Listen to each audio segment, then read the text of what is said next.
This video was supposed to be the second part of two videos looking at the claim that the Victorians built it quicker. But something rather interesting happened on the Wrexham Bidston line yesterday, which was Monday, and I thought, as it's my local line, it'd be rude of me not to see what's been going on.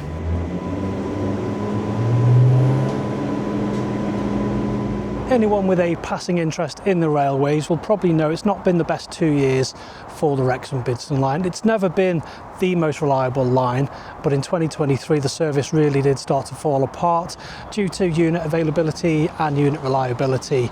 Luckily things have started to improve since then. I mean, 2023 really was kind of a dark year for the Wrexham Bidston line, as it were, but yeah, things have improved, and over the last 2 years TfW have been working on getting the Class 230s as reliable as possible, and they've supplemented the service as well. So instead of just having 2 diagrams on an hourly timetable, we have 3 diagrams with a 45-minute frequency, which I've already spoken about.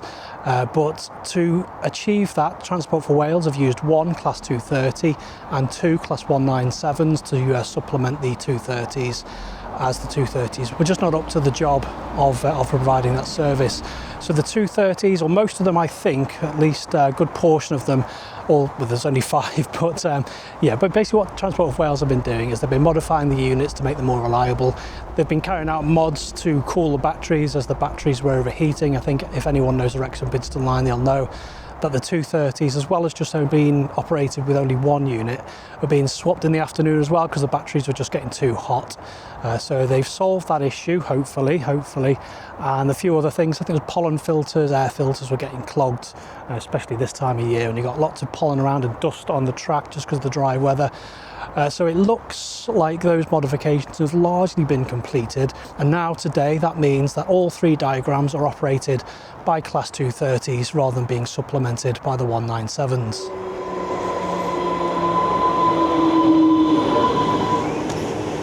Admittedly, removing 1 Class 197 from the timetable isn't a massive deal in terms of the wider rail network, but it is really important for the Wrexham Bidston line as it's a big test for the reliability of the Class 230s in the medium to long term.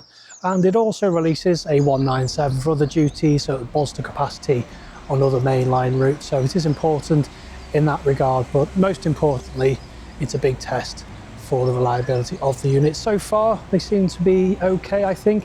Yesterday was things went a little bit wrong, but I believe that wasn't down to the actual units failing, or not all of them failing.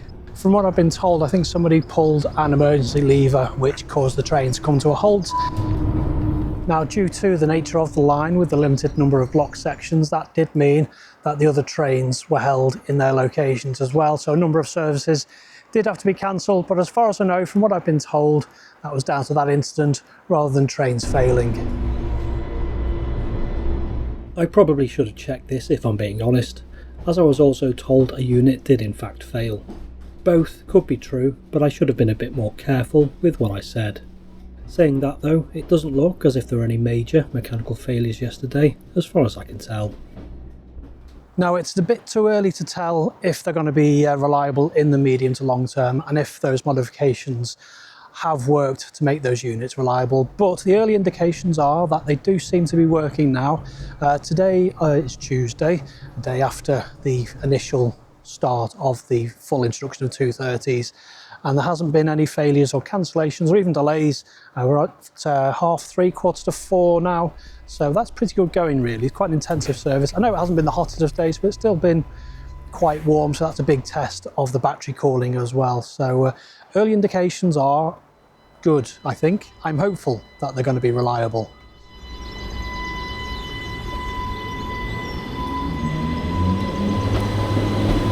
Now, reliability hasn't been the only issue with the units. There have been some other timing issues as well, which is why we needed to introduce the 45-minute frequency, just to provide that headway. As I explained in that video when I talked about the service frequency, actually introducing 3 diagrams means you have a little bit more headway, which means you have less cancellations, hopefully, and less delays overall. That's the theory anyway, and it does seem to have worked.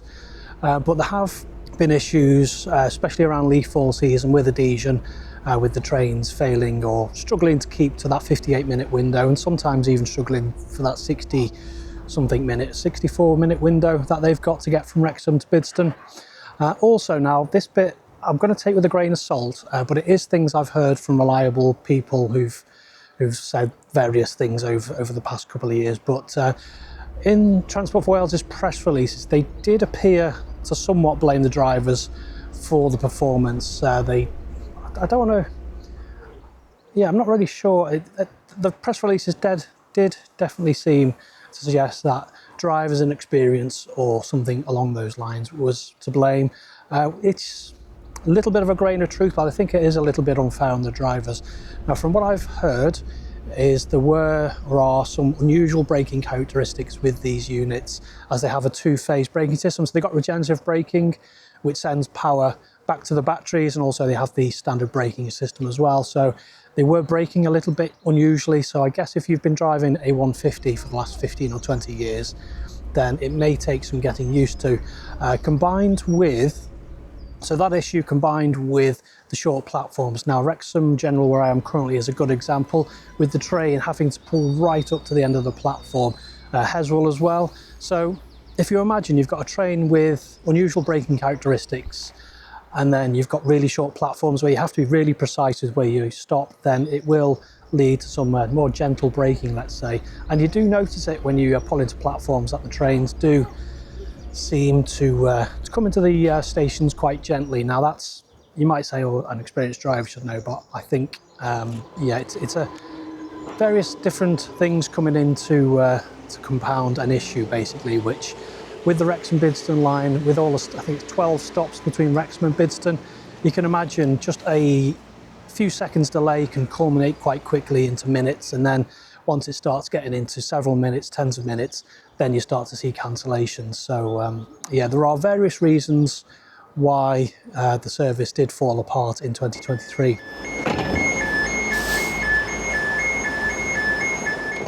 Now, another issue which is worth mentioning is the D78 stock donor vehicles had quite slow to open and close doors. It's quite a feature of them, I believe.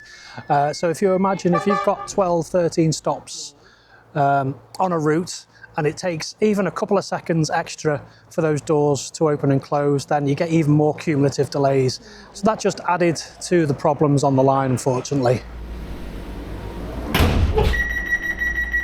Now, I know people are quite quick to knock the Class 230s, probably through sheer frustration of the last 4 or 5 years of poor performance, and I do echo those frustrations, but even the 197s apparently were struggling to achieve that time, because they're just not designed for, it's not quite a metro, but the frequent station stops is not really a train which is designed. It's designed for 100 mile an hour running on the main line, not for stopping every 5 minutes at a station. So even the 197s on paper, which are much more powerful than a 150, did seem to struggle in 2023 as well. So yeah, it's not just the 230s which were struggling, but admittedly the 230s on paper should have accelerated so much more quickly than a 150s, even with the Ford Duratorque engines.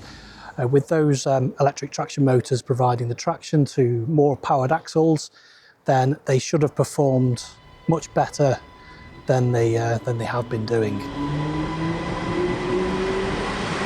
Now, I know myself, I have been quite critical of Transport for Wales over the past few years, just through sheer frustration, if anything, with the poor service. You know, we were promised a half-hourly service, we were promised lots of things, and in the end we ended up with 2023 and the service just falling to bits, basically.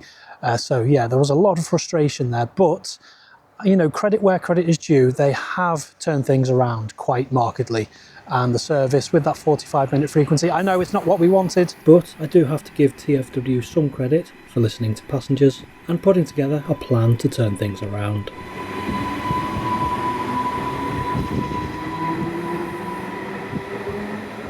It probably is too early to tell if the modifications will be successful or not, but today has been a good day for the line. There's been, I think there was a little bit of a delay earlier on, but the train soon caught up. There's been no major cancellations. We're at 5 o'clock, which is good going. I don't think any trains have been pulled out of service or anything like that. So early indications are that we could be hopeful that the modifications have worked and the service reliability will stay like this, will stay better than it has been even with Class 230s now operating solely on the route.